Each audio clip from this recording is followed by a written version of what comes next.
রাজধানীর বিভিন্ন কেন্দ্রে শুরু হয়েছে নির্বাচনী সরঞ্জাম পাঠানোর কার্যক্রম।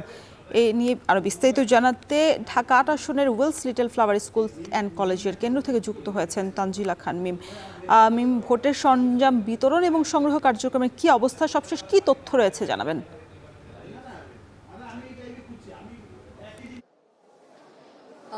রওশন, গতকালই কিন্তু নির্বাচন কমিশন থেকে ভোট কেন্দ্রগুলোতে প্রতিটি আসনে যা যা নির্বাচনে সরঞ্জাম প্রয়োজন, প্রায় ১৭ ধরনের সরঞ্জাম সবই কিন্তু সেই প্রতিটি আসনের ভোট কেন্দ্রগুলোতে পাঠানো হয়েছে। এবং আমরা সকাল থেকেই কিন্তু ঢাকা ৮ আসনের Willes Little Flower School and কলেজের যেই কেন্দ্রটি রয়েছে সেই কেন্দ্রে ছিলাম। এবং নির্বাচন কমিশন থেকে কিন্তু এই ঢাকা ৮ আসনের যে ১০৮টি কেন্দ্র রয়েছে, ভোট কেন্দ্র, সেই ১০৮টি ভোট কেন্দ্রের ১৭ ধরনের নির্বাচনের যে সরঞ্জাম, সুই, সুতা, ব্যালট বাক্স, ব্যালট পেপার থেকে শুরু করে আরও যা যা রয়েছে সরঞ্জাম সবই কিন্তু এখানে এসে পৌঁছেছে। এবং প্রিজাইডিং অফিসাররা পুরো ১০৮টি আসনের সকলেই কিন্তু এখানে উপস্থিত হয়েছেন।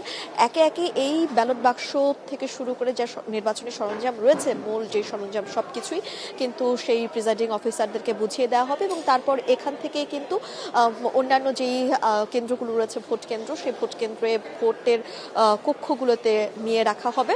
তারপরে কিন্তু আগামীকাল থেকে যেই আসলে মোট জাতীয় সংসদ, ত্রয়োদশ জাতীয় সংসদ নির্বাচন, সেই সংসদ নির্বাচনের ভোট গ্রহণ সকাল 7:30টা থেকে 4:30 পর্যন্ত চলবে। যেহেতু এবার একই সঙ্গে সাধারণভাবে নির্বাচনও হবে, আবার গণভোটও হবে, তাই কিন্তু সাধারণভাবে 1 ঘন্টা নির্বাচনের সময়ও বাড়ানো হয়েছে।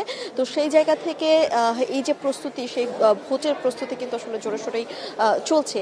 এবং একই সঙ্গে কিন্তু আমরা দেখেছি প্রিজাইডিং অফিসার যারা রয়েছেন এখানে, তারা তাদের যে দায়িত্বগুলো, সেই দায়িত্বগুলো বুঝে নিচ্ছে। এবং একই সঙ্গে এই যে এই সরঞ্জামগুলো, সেগুলো ঢাকা ৮ আসনের যে অন্যান্য কেন্দ্রগুলো রয়েছে সেই অন্যান্য কেন্দ্রে বুঝিয়ে দেওয়া হবে। এবং আমরা আসলে শুরু থেকেই দেখেছি নির্বাচনী প্রচারণা থেকে শুরু করে ঢাকার অন্যতম একটি গুরুত্বপূর্ণ আসন হচ্ছে এই ঢাকা ৮ আসন। সাধারণভাবে যারা সাধারণ মানুষ রয়েছেন বা এই এলাকার যারা ভোটার রয়েছেন, তারাও কিন্তু আগামীকাল ভোট দেওয়ার জন্য অন্যান্য সকলের মতোই মুখিয়ে আছে। তো এই ছিল এখন পর্যন্ত আমার কাছে রওশন, ওয়েলস লিটল ফ্লাওয়ার স্কুলের ঢাকা ৮ আসনের ভোট কেন্দ্র থেকে সবশেষ খবর।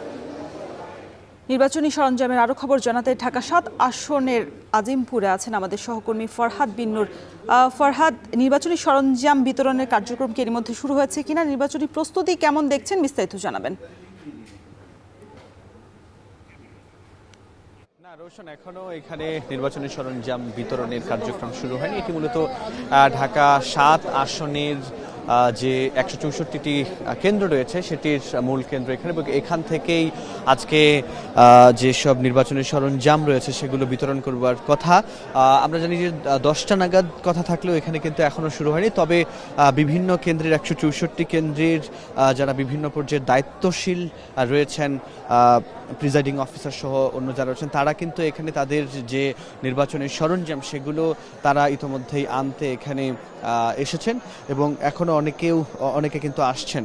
এবং এই নির্বাচনী সরঞ্জামগুলো বিভিন্ন গাড়িতে করে নিয়ে যাওয়া হবে। আমরা দেখছি যে এখানে লেগুনা সহ বিভিন্ন পরিবহন কিন্তু এখানে নিয়ে আসা হয়েছে, যেগুলোর মধ্য দিয়ে আসলে এই নির্বাচনের সরঞ্জামগুলো নিয়ে যাওয়া হবে। একটু বলে রাখি, ঢাকা ৭ আসনটি মূলত আমরা জানি যে লালবাগ, চকবাজার, বংশাল, কামরাঙ্গীর চর এর আংশিক, কোতোয়ালির আংশিক মিলিয়ে মূলত এই ঢাকা ৭ আসনটি গঠিত, যেখানে ঢাকা দক্ষিণ সিটি কর্পোরেশনের ২৩, ২৪, ২৫, ২৬, ২৭, ২৮, ২৯, ৩০, ৩১, ৩২, ৩৩, ৩৪, ৩৫, ৩৬, এদিকে ৫৬ এবং ৫৭ নম্বর ওয়ার্ড মিলিয়ে মূলত এটি গঠিত।